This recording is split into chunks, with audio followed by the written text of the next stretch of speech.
Hello अस्सलाम वालेकुम viewers. आज हम फॉरेन पॉलिसी पे बात करेंगे।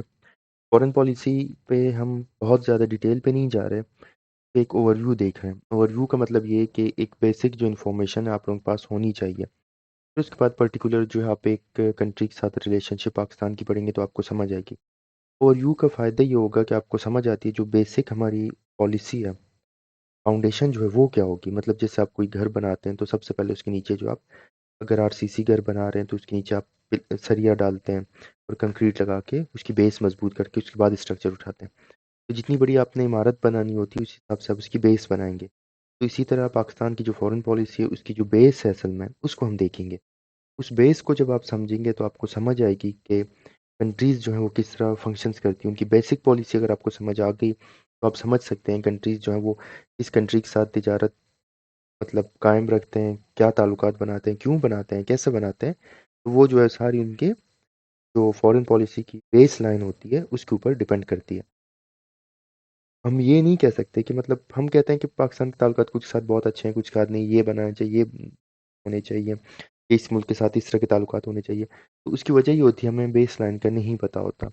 जब बेस लाइन का नहीं पता तो फिर हम कोई भी असम्पशन्स खुद से लगा रहे होते हैं जो कि गलत साबित होता है। तो सबसे सबसे पहले हम समझेंगे कि फॉरेन पॉलिसी खुद क्या चीज़ है, क्या होती है। फिर पाकिस्तान की जो रिलेशनशिप सुपर पावर्स जो हैं या इमर्जिंग पावर जो हैं उनके साथ किस तरह, और उनके नेबर के साथ किस तरह, इस्लामिक मुल्कों के साथ किस तरह, और जो अरब कंट्रीज़ हैं, मुस्लिम कंट्रीज़ ब्रदरहुड उनके साथ किस तरह। तो ये मैंने पहले बताया, फिर बताता हूँ। एक ओवरव्यू है तो इसका मतलब ये बहुत डिटेल में हम नहीं जाएंगे। मोटा मोटा जो मेन पॉइंट्स हैं सिर्फ उसको हम डिस्कस करेंगे ताकि आप लोगों को समझ आ सके। जब मेन पॉइंट्स आपको समझ आ गई तो फिर आप आगे जा सकते हैं। आपको समझ आएगी कि हर मुल्क के साथ क्या है, कौन सी डेवलपमेंट हो रही है, क्यों नहीं हो रही है। आप उस बेस लाइन को सामने रख के फर्दर जो है आप डिटरमाइन कर सकते हैं और समझ सकते हैं कि फॉरेन पॉलिसी क्या है, किस तरह होनी चाहिए, क्यों किस तरह नहीं हो रही। तो सबसे पहले इंट्रोडक्शन की हम बात करेंगे। तो फॉरेन पॉलिसी की जब हम बात करते हैं तो फॉरेन पॉलिसी जो है असल में जो बाहर दूसरे मुल्कों के साथ जो ताल्लुकात होते हैं किसी भी मुल्क के, वो डिपेंड करते हैं रियल पॉलिटिक पे। रियल पॉलिटिक का मतलब ये होता है कि जो पावर ऑफ इंटरेस्ट है, पॉलिटिक्स ऑफ इंटरेस्ट जो है, आप अपने मफाद को देख के अपने ताल्लुकात बनाते हैं। अब आप ये देखते हैं किस मुल्क के साथ आपको क्या फ़ायदा है, क्या मुफाद मिलेगा। तो उस मुफाद की बेसिस पे आप अपनी लाइन पे चलते हैं। मतलब इसका मतलब ये हुआ कि उसमें कोई इमोशंस नहीं है, कोई सेंटिमेंट्स नहीं, कुछ भी नहीं है। आप अपना फ़ायदा देखते हैं और फ़ायदे की बात करते हैं और फ़ायदा ही सोचते हैं। तो हर मुल्क के साथ जब आप अपना फ़ायदा देखेंगे, वो भी अपना फ़ायदा आपके साथ देखेगा, तो इस तरह जो आपके ताल्लुकात बन सकते हैं। वो फ़ायदे किस तरह के हो सकते हैं, वो तिजारत के मामले के अंदर हो सकते हैं, वो डिफेंस के मुताबिक हो सकते हैं, वो टेक्नोलॉजी के इंपोर्ट एक्सपोर्ट पे हो सकते हैं, म्यूचुअल डिपेंडेंसी पे हो सकती है। कोई भी टाई, कोई भी जो आप कह सकते हैं इंग्रेडिएंट होगा, उसकी बेसिस पे आपकी जो फॉरेन पॉलिसी वो बनती रहती है और ख़राब होती है। तो ये आपको समझ आनी चाहिए, समझनी चाहिए कि जो फॉरेन पॉलिसी असल में जितनी जो फॉरेन पॉलिटिक्स है, जिसको हम फॉरेन पॉलिटिक्स का लफ्ज़ यूज़ करेंगे, तो उसका दारोमदार जो है वो सिर्फ़ इंटरेस्ट पे है। जहाँ आपके इंटरेस्ट मीट हो रहे होंगे वहाँ पे उस हिसाब से उस मुल्क के साथ आप अपने रिलेशनशिप बनाएँगे। तो इस चीज़ को जब आपने समझ लिया, किस मुल्क का क्या मुफ़ाद है किसके साथ, तो उस हिसाब से उसकी रिलेशनशिप बनेंगे। अब हम सबसे पहले आते हैं ब्रिटेन के साथ। ब्रिटेन के साथ क्यों हम आ रहे हैं? क्योंकि ब्रिटेन जो पहले यूनाइटेड किंगडम था, ये वो मुल्क है जिसने हमारे ऊपर साउथ एशिया के ऊपर, हिंदुस्तान, पाकिस्तान के ऊपर हुक्मरानी किया। वो जो हमारे हुक्मरान थे सबसे पहले हम उसके साथ समझते हैं। तो इसके साथ आपने एक वर्ड सुना होगा कॉमनवेल्थ के नाम से, कॉमनवेल्थ कंट्रीज़। तो कॉमनवेल्थ कंट्रीज़ वो ममालिक हैं जिनके ऊपर किसी दौर में ब्रिटिश ने हुकूमत की थी और वो आज़ाद हो गए।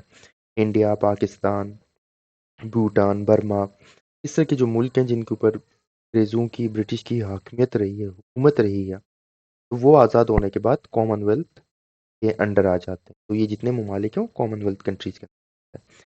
तो इनके साथ हमने रिलेशनशिप इसलिए कायम की क्योंकि हमने जो है जो कुछ बोरो किया, जो कुछ हमारे पास था, जैसे अब आप अभी भी इन मुल्कों में देखें जो कॉमनवेल्थ कंट्रीज़ हैं, आपके पास ब्यूरोक्रेसी है, आपके पास जो थी, आप कह सकते हैं ब्यूरोक्रेसी, रेलवे, टेक्नोलॉजी, जो कुछ था वो ब्रिटिश ने हमें दिया। हमारी आर्मी जो थी, ट्रेनिंग थी, इदारे जो भी थे हमें ब्रिटिश ने दिए। तो हम समझते हैं जिसने हमें मतलब जिससे हमने आज़ादी की तो हम उसके ताबेदार रहे। अब ब्रिटिश के कॉमनवेल्थ में होने का ये था कि ज़ाहिर है जब उसने हमें आज़ाद किया तो हमने तवक्को रखी कि वो हमें बहुत कुछ दे। माली इमदाद दे, हमें डिफेंस स्ट्रक्चर दे, हमें बंदे दे, हमें नॉलेज दे, सब कुछ दे। स्कॉलरशिप्स दे पढ़ने के लिए, बहुत सारी चीज़ें टेक्नोलॉजी वगैरह दे दे। तो इस हिसाब से ब्रिटिश के साथ हम शामिल हो गए इस उम्मीद के साथ कि क्योंकि हम उनके अंडर इतने अरसे रहे हैं, उनको हमारी समझ है सोसाइटी की, माहौल की, सब चीज़ों की, तो इसलिए वो हमारी हेल्प कर सकते हैं। ये चीज़ हमने सोची, इस हिसाब से हमने ब्रिटिश के साथ अपने ताल्लुकात रखे। लेकिन क्या हुआ, जो हमारी एक्सपेक्टेशंस थी हमें उस हिसाब से वो रिटर्न नहीं मिला।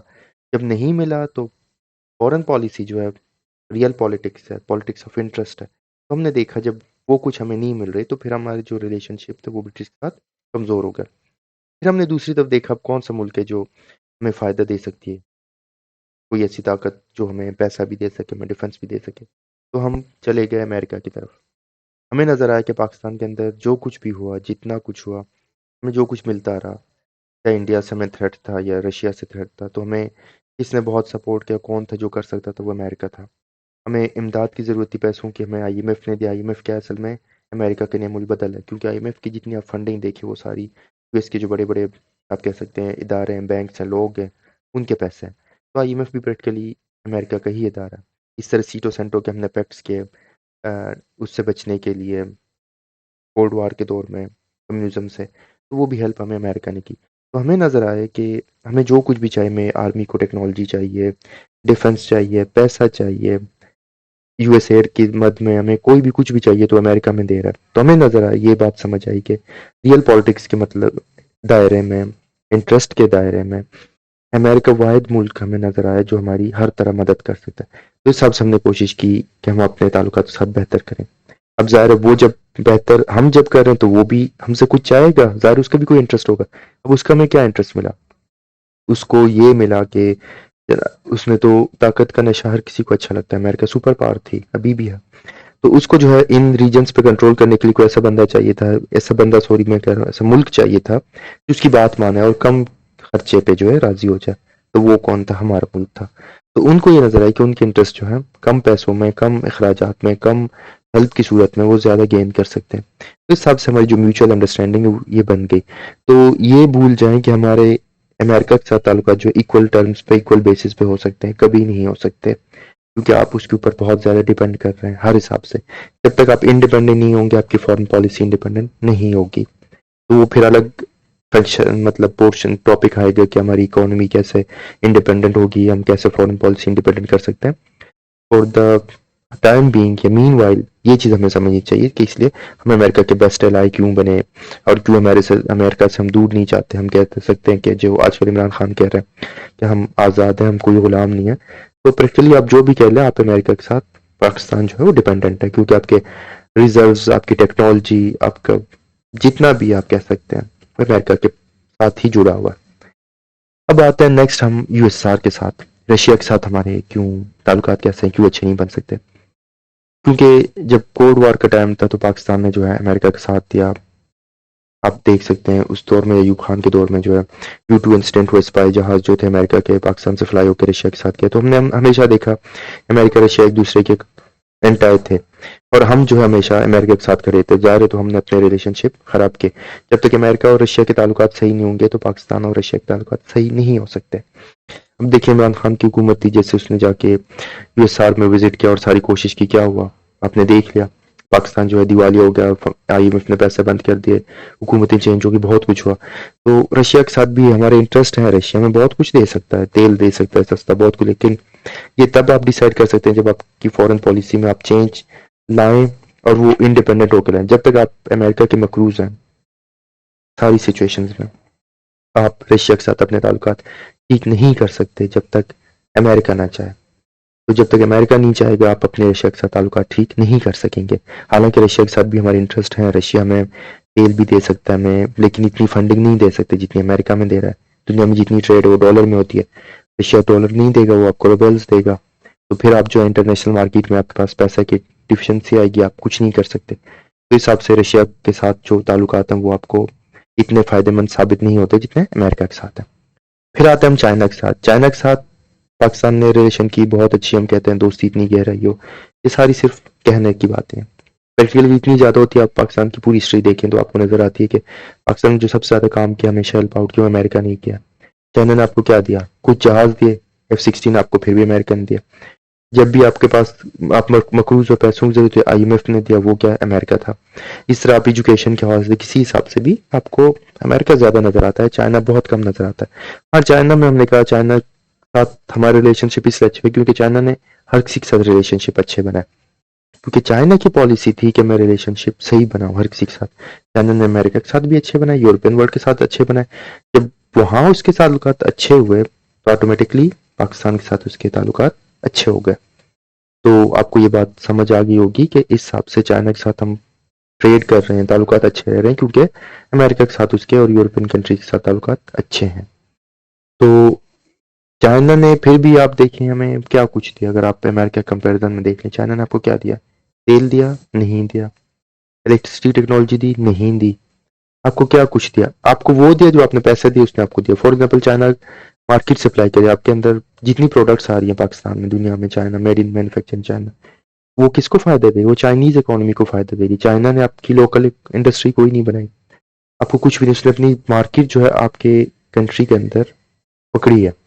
तो उसका इंटरेस्ट पूरा हुआ, हमारा इतना नहीं हुआ जितना हम उसको कहते हैं कि ये हो गया ये हो गया। तो इंटरेस्ट है, चाइना को सूट करिए, चाइना के ताल्लुकात आपके साथ अच्छे हैं, आपको सूट करिए क्योंकि आपकी अपनी फैक्ट्रीज नाकाम है, आप कुछ कर नहीं सकते, तो चाइना आपको सस्ते में बना के दे रही है।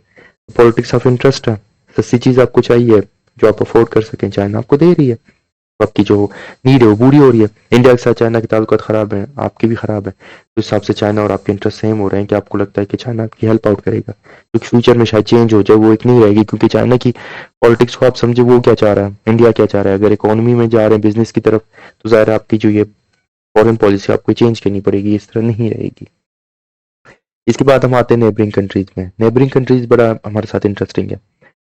एक तरफ अफगानिस्तान है जो मुस्लिम स्टेट है, पाकिस्तान भी इस्लामिक स्टेट है। एक तरफ इंडिया है जो सेक्युलर स्टेट है और पाकिस्तान के दुश्मन भी है। तीसरी तरफ ईरान है जिसको कभी कुछ पोर्शन जो है मुसलमान मानते हैं और कुछ कहते हैं शिया नहीं मानते। तो तीन तरफ जो है हमारे पास ऐसा मुल्क है जो बाज़ाहिर हम कह सकते हैं कि जिनमें मुसलमानों की अक्सरियत है। तो इनके साथ हमारे जो ताल्लुकात हैं वो बड़े फ्लक्चुएट करते हैं। अफगानिस्तान की बात करते हैं, पोरस बॉर्डर है, स्मगलिंग होती है, दहशतगर्द आ रहे हैं, हम उनको यूज कर रहे हैं, वो हमें यूज कर रहे हैं।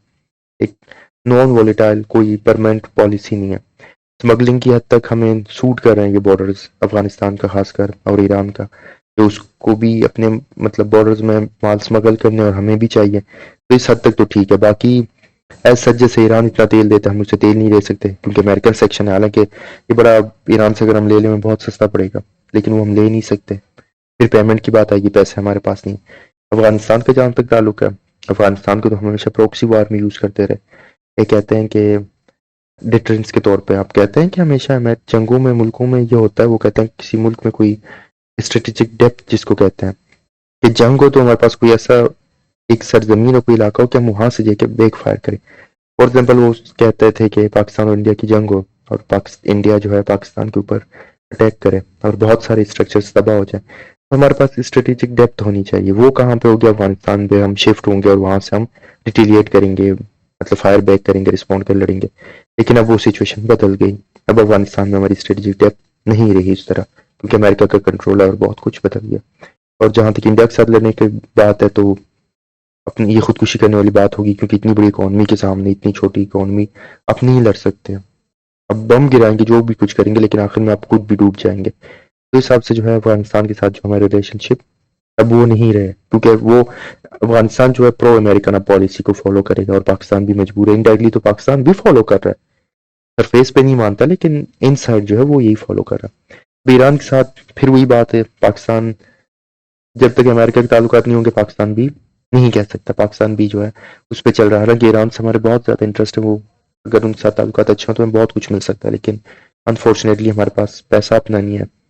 इंटरेस्ट हमारे जितने भी शुरू से अमेरिका ने डिफेंड किया, तो जब तक अमेरिका नहीं चाहेगा ईरान के साथ हमारे ताल्लुकात अच्छे नहीं होंगे और टेररिज्म वगैरह इस तरह की चीजें चलती रहेंगी। सेम विद इंडिया, इंडिया के साथ अभी कुछ और मसला है। हालांकि इंडिया के साथ अगर हम ट्रेड करें, बहुत कुछ करें, बहुत फायदा होगा, चीजें सस्ती मिलेंगी, बहुत कुछ बचेगा। लेकिन फिर हमारी वहां पे आइडियोलॉजी का क्लेश आ जाता है, क्योंकि क्रिएशन हमने बनाई थी टू नेशन थ्योरी के नाम से, हिंदू मुस्लिम टू नेशन थ्योरी, कॉन्फ्लिक्ट सारा एक हमने क्रिएट किया था। फिर उसको आप कहाँ कवर करेंगे? पूरी दुनिया कहाँ जा चुके हैं, हम अभी तक इस पैराडाइम से नहीं निकले कि हम लड़ेंगे, कश्मीर लेंगे, ये करेंगे। मतलब कोई मसला, हर मसले का हल होता है, लेकिन यहाँ पे हमारे मसलों का कोई हल नहीं है। यहाँ तक आप देखिए नबी करीम सल्लल्लाहु अलैहि वसल्लम जब आए थे, कुफार के साथ कितनी बड़ी जंगी हुई, लोग मारे गए, फिर भी आखिर में सुलह हुदैबिया कर लिया, फतेह मक्का कर लिया, माफ कर लिया। तो हर जगह, हर इलाकों में जो है अमन जो है, पीस जो है, उसकी जगह होती है। अब पीस करेंगे तो वो जो पैसा जंगों पे और मार कुटाई पे ज़ाया हो रही है, वो लोगों की भलाई के लिए होगी। हाँ, ये बात सही है, जब आपको खतरा होगा तो ज़ाहिर आप अपना डिफेंस मजबूत करेंगे, लेकिन उस खतरे का आप हल भी तो निकालें। ये तो नहीं कि पूरी ज़िंदगी आप डिफेंस पे खर्चा करेंगे और ये खतरा मंडलाता रहा, वो कभी सॉल्व भी नहीं होगा। ज़हनी तौर पे हर कोई मरीज़, हर कोई कमज़ोर होता जा रहा है। और ये जो डिफेंस है प्रैक्टिकली दोनों मुल्कों की तरफ से, ये क्या है? आप मौत को वो करो, आप उस पे इन्वेस्ट कर रहे हो इंसानी खात्मे पे कि कौन ज़्यादा पावरफुल वेपन्स बनाएगा और कौन किसको कितनी जल्दी मार डालेगा, ख़त्म करेगा। तो एक पॉजिटिव अप्रोच की हमें ज़रूरत है। हम समझें कि यही हिंदू मुसलमान साउथ एशिया में बहुत अरसा से एक साथ रह रहे थे, वहाँ पे भी मुसलमान हैं, यहाँ पे भी हैं। तो अगर इसको हम भाईचारे में कन्वर्ट करें, अमेरिका के ताल्लुकात इंडिया के साथ अच्छे हैं, चाइना के अच्छे नहीं, लेकिन डील फिर भी हो रही है। इंडिया की जो है अरब कंट्री के साथ बहुत अच्छी ट्रेड है, वो तो अपने आप को बहुत एक्सपेंड कर रहा है, अपने आप को पावरफुल कर रहा है, लेकिन हम जो है अभी तक उसी हिस्ट्री में पड़े हुए हैं कि पाकिस्तान इंडिया एक दूसरे के दुश्मन है, हम किसी तरह ताल्लुकात ठीक नहीं करेंगे, और ये आपको बहुत नुकसान दे रही है। फिर हम आते हैं पाकिस्तान के मुस्लिम वर्ल्ड के साथ एक रिलेशनशिप। अब जाहिर है सारे इस्लाम को, एक ही इस्लाम को फॉलो करते हैं मुस्लिम वर्ल्ड जितनी भी है। तो इस्लाम क्या कहती है? जुल्म के खिलाफ आपने खड़े होना है, मुसलमान मुसलमान का भाई है। तो ये जो इस्लाम जो है सबके लिए जो फॉलो करे सब, तो वो बेसिक जो डॉक्ट्राइन्स थी वो सारी सेम ही रहेंगी। तो उसके हिसाब से आप ना चाहते हुए भी एक दूसरे के साथ क्लोज हो गए। अब उसमें ईरान आ जाता है, आप देख लें उसको, आप रियल पॉलिटिक की नज़र से देखें। ईरान इस हम उस पर नहीं जाते सेक्टेरियनिज्म में कि सुन्नी शिया क्या होगा, हम इस्लाम की बात करेंगे। अगर ईरान की बात करते हैं, शिया स्टेट है तो मुस्लिम स्टेट, तो आप उसके साथ रिलेशन किस तरह रियल पॉलिटिक में देखिए आप नहीं बना रहे। बेशक मुस्लिम ममालिक जो हैं इस मुसलमान एक जिस्म की मानते, आप जो कुछ कहें आपको नजर नहीं आ रहा। सऊदी अरबिया के साथ आप हज करने जाते हैं, खाना काबा वहीं पे, नबी करीम सल्लल्लाहु अलैहि वसल्लम की आप कह सकते हैं कब्र वहीं पे, बाकी सहाबाओं की, मतलब बहुत जो सेक्रेड आप कह सकते हैं जगह है वो सऊदी अरबिया। उसके साथ हमारे रिलेशनशिप किस तरह है? बहुत अच्छे हैं, क्योंकि एक मजहबी हो गया, मतलब आप कह सकते हैं आप हज के लिए जाते हैं, बहुत सारी चीज़ें मुकद्दस जो जगह हैं, इस्लाम की आप कह सकते हैं सरजमीन है। उसके बाद हमें तेल वहां से मिल रहा है, जब भी हमें जरूरत है सऊदी अरबिया हमारी मदद कर रहा है। अब ये देखें, जब भी हमें जरूरत हुई सऊदी अरबिया हमारी मदद कर रहा है। पैसा चाहिए, तेल वगैरह चाहिए, सऊदी जो है हमें बैक कर रहा है। तो क्या वो सऊदी हमारे जो डिमांड्स उनको फिल करो। सऊदी के ताल्लुकात अमेरिका के साथ किस तरह? बहुत अच्छे हैं, बहुत अच्छी ट्रेड चल रही है। अमेरिका के साथ उसके ताल्लुकात अच्छे हैं, तो हमारे साथ भी अच्छे हैं, और वो हमें हेल्प कर रहा है। जब भी मुल्क डिफॉल्ट होता है, हमें जो सिक्योरिटी की जरूरत होती है, कोई बंदा हमारे लिए कोई जामिन बने, वो अरब कंट्रीज बनते हैं, खासकर सऊदी अरबिया बनती है।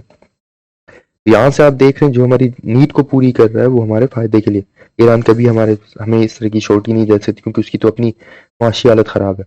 रशिया नहीं दे सकते, क्योंकि रशिया के साथ यूरोपियन कंट्रीज के ताल्लुकात खराब है। चाइना भी नहीं दे सकता, अफगानिस्तान भी नहीं दे सकता, इंडिया के साथ तो वैसे ही ताल्लुकात अच्छे नहीं है, तो फिर कहाँ जाएंगे हम? इससे यूएई आप देख लें, यूएई जो अरब कंट्रीज है उनके साथ भी हमारे जो एक इंटरेस्ट ये है कि हमारे जितने जो लेबर फोर्स है मुल्कों में, हमारे मुल्क में तो गुर्बत है, चीजें महंगी है, लोग जो है लेबर के तौर पे, स्किल्ड लेबर के तौर पे यूएई अरब कंट्रीज जो वहाँ जा रहे हैं, तो उनको जो है लेबर मिल रही है, हमें रेमिटेंस मिल रहे हैं, पैसे मिल रहे हैं, ताल्लुकात अच्छे रखे हैं। जहाँ तक पैलेस्टाइन की बात होगी, फलस्तीन की, वो बेचारा गरीब मुल्क है, इसराइल के अंडर है, उसको जरूरत है हमारी। बैतुल मुकद्दस भी हमारी वहाँ पे किबला अव्वल जो है, लेकिन पैलेस्टाइन को हमने क्या सपोर्ट किया आज तक? आप ये देख लें, कोई कुछ भी नहीं, सिर्फ मोरल हम चिल्लाते हैं, चीखते हैं, हम कहते हैं कि ये दुआ करो तो ये हो गया। प्रैक्टिकली आपने क्या किया? कुछ भी नहीं किया। इतनी बड़ी इस्लामी 56 ममालिक आप कह लें, इस्लामिक स्टेट्स हैं, पैसा है इनके पास, तेल है, आर्मी है, क्यों आप नहीं बचा रहे? एक छोटे से इसराइल से आप उसको नहीं बचा सकते? क्योंकि आपको समझ आ रही है अगर मैं वहां कूद पड़ा तो बहुत बड़ी जंग हो सकती है, अमेरिका के साथ ताल्लुकात खराब होंगे, बिजनेस खराब होगी, सब कुछ। तो एक फलस्तीन को बचाने के लिए जिससे आपको कोई फायदा नहीं मिलेगा, बेशक आप कह लें मुस्लिम वर्ल्ड इस्लामिक है, तो आप अपने ताल्लुकात जो है खराब नहीं करेंगे। जो रियल पॉलिटिक्स है आप उसको खराब नहीं करेंगे। तो इस चीज को अगर आप समझे, आपको समझ आएगी कि दुनिया में जितने जो मुल्कों के एक दूसरे के साथ ताल्लुकात हैं, अप एंड डाउन आ रही है, वो किस चीज पे आ रही है? वो इस चीज पे आ रही है। अब पाकिस्तान की आप देख लें तो उम्मीद है कि आपको समझ आ गई कि पाकिस्तान जो फॉरेन पॉलिसी की हम बार बार बात कर रहे हैं, हम सोचते हैं कि ये हो गया, ये हो गया, ये क्यों नहीं हो रहा, तो उसको इस नजर से आप देखें, तो रियल पॉलिटिक्स की नज़र से आप देखिए, आपको समझ आएगी कि हम कहाँ पे स्टैंड कर रहे हैं, हमारी फॉरेन पॉलिसी क्या है, हम क्यों कुछ नहीं कर सकते, जो कुछ हम करना चाह रहे हैं क्यों हमारे लिए मुमकिन नहीं है, और जो कुछ हम कर रहे हैं वो क्यों कर रहे हैं, क्यों हर मुल्क के साथ हमारे ताल्लुकात अलग हैं और किस हद तक ज़्यादा कम क्यों है। तो आपको उम्मीद है यहाँ से इस लेक्चर से ये सारी चीज़ें क्लियर हो जाएंगी। तो कंक्लूजन में आप आते हैं, कंक्लूजन में यही चीज़ हमें क्लियर होगी। तो फॉरेन पॉलिसी है प्रैक्टिकली वो पॉलिटिक्स ऑफ इंटरेस्ट है। हर कोई अपने इंटरेस्ट देखता है कि कहाँ पे मुझे फ़ायदा है। जो मुल्क आज़ाद हैं लेकिन फिर भी वो अपने इंटरेस्ट को देखते हैं कहाँ उनको क्या फ़ायदा है। जहाँ जहाँ उनको फ़ायदा है वो उस हिसाब से अपनी फॉरेन पॉलिसी बनाते हैं, उस हिसाब से डील करते हैं। लेकिन जब आप डिपेंड करते हैं, आप आज़ाद मुल्क नहीं है तो आपकी फॉरेन पॉलिसी कोई भी नहीं है, क्योंकि अगर आप थोड़ी सी मूवमेंट करते हैं आपकी जो इकोनॉमी है वो क्रिपल कर जाएगी, आपके ऊपर सैंक्शंस लग जाएंगे, आपके ऊपर एम्बार्गो लगेंगे, आप कहीं पे स्टैंड नहीं कर पाएंगे। तो इस हिसाब से जो पॉलिटिक्स है वो रियल तो है लेकिन बेस करती है उन आपके इंटरेस्ट के ऊपर है। और इंटरेस्ट जो है वो एक आप समझ लें एक, अगर दुनिया की बात करें इंटरनेशनल वर्ल्ड की, वो एक आप कह सकते हैं स्पाइडर्स वेब की तरह है, मकड़ी का जाल, उसमें आप जाके फंस जाते हैं। अगर आप ज्यादा खींचेंगे तो वो टूट जाएगा, कम खींचेंगे रुकेंगे आप फंस जाएंगे वहीं पे, और अगर आप खींचते उसको तोड़ देंगे तो आप खुद ही लटक जाएंगे। तो ये जो है प्रैक्टिकली इतना कॉम्प्लेक्स जो है एक टू मैन इंटरनेशनल वर्ल्ड का, जो इंडिपेंडेंट नहीं हो सकता बल्कि डिपेंडेंटली जो है वो मूव करती है, और आपको हर एक एक्टर को, हर एक स्टेट एक्टर को, हर कंट्री को, हर इलाके की जो आप कह सकते हैं इंटरेस्ट है उन सबको देख के अपनी फॉरेन पॉलिसी बनानी पड़ती है। आज़ादाना खुद मुख्तार पॉलिसी आप नहीं बना सकते। आप जितना भी कहें खुद मुख्तार पॉलिसी है, इंडिपेंडेंट है, वो प्रैक्टिकली आपके इंटरेस्ट के ऊपर बेस कर रही होती है, और आपके जो इंटरेस्ट हैं वो फिर दूसरों के इंटरेस्ट के साथ मैच करती हैं कि जिसमें आप कोशिश करते हैं कोई क्लेश ऑफ इंटरेस्ट ना हो। तो क्लेश ऑफ इंटरेस्ट को आप अवॉइड करते हैं, और क्लेश ऑफ इंटरेस्ट तब होता है जब वाइडर इंटरेस्ट जो है, ग्रेटर इंटरेस्ट की खातिर आप स्मॉलर इंटरेस्ट को बस से पुश डालते हैं। तो अगर हम कहते हैं किसी मुल्क के साथ हमारा क्लेश ऑफ इंटरेस्ट है, उसकी वजह ये क्योंकि जो ज्यादा ग्रेटर इंटरेस्ट होता है वो हमारे हक में होता है, और उसकी नज़र में जो माइनर इंटरेस्ट है जिसमें क्लेश हो रहा है तो उसकी हम परवाह नहीं करते। उम्मीद है आप लोगों को टॉपिक समझ आ गया होगा, फॉरेन पॉलिसी की भी समझ आ गई होगी। कोई क्वेश्चन वगैरह हो तो ज़रूर कमेंट में मेंशन कीजिए। बाकी लेक्चर को, चैनल को जो है लाइक और सब्सक्राइब कीजिए। थैंक यू, अल्लाह हाफिज़।